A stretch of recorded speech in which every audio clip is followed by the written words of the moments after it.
Chapter 10, Day 44, page 148. Every earthly support will be cut off. Hoarded wealth will soon be worthless, when the decree shall go forth that none shall buy or sell, except they that have the mark of the beast. Very much means will be of no avail. God calls for us now to do all in our power to send forth the warning to the world. The time is soon coming when we cannot sell at any price.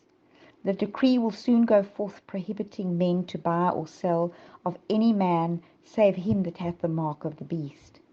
We come near having realized in California a short time since, but this was only the threatening of the blowing of the four winds. As yet they are held by the four angels. We are not just ready. There is a work yet to be done, and then the angels will be bidden to let go, that the four winds may blow upon the earth. In the last great conflict in the controversy with Satan, those who are loyal to God will see every earthly support cut off, because they refuse to break his law in obedience to earthly powers. They will be forbidden to buy or sell. Satan says, for fear of wanting food and clothing, they will join with the world in transgressing God's law. The earth will be wholly under my dominion. Some are imprisoned for their faith. Some will be imprisoned because they refuse to desecrate the Sabbath of the Lord. As the defenders of truth refuse to honor the Sunday Sabbath, some of them will be thrust into prison. Some will be exiled. Some will be treated as slaves. To human wisdom all this now seems impossible. But as the restraining spirit of God shall be withdrawn from men, and they shall be under the control of Satan, who hates the divine precepts, there will be strange developments. The heart can be very cruel when God's fear and love are removed. If we are called to suffer for Christ's sake, we shall be able to go to prison trusting in him as a little child trusts in his parents. Now is the time to cultivate faith in God.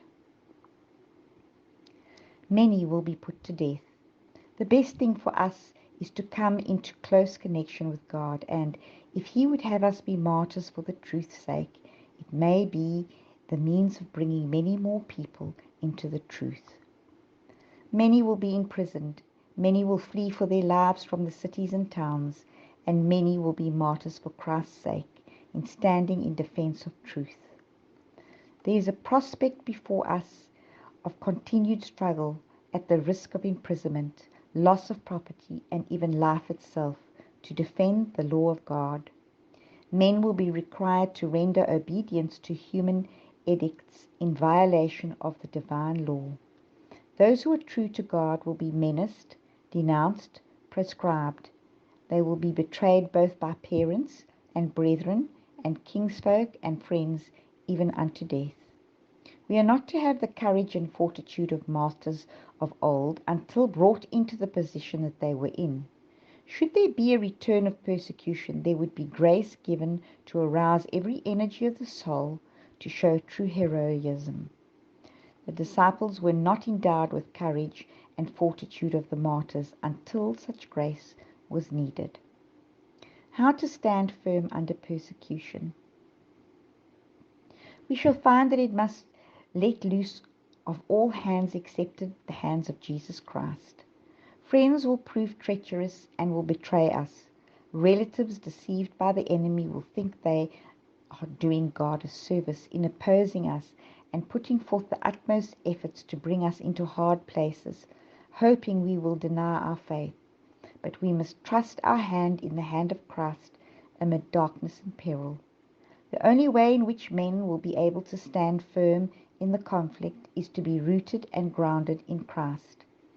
They must receive the truth as it is in Jesus, and it is only as the truth is presented thus that it can meet the wants of the soul.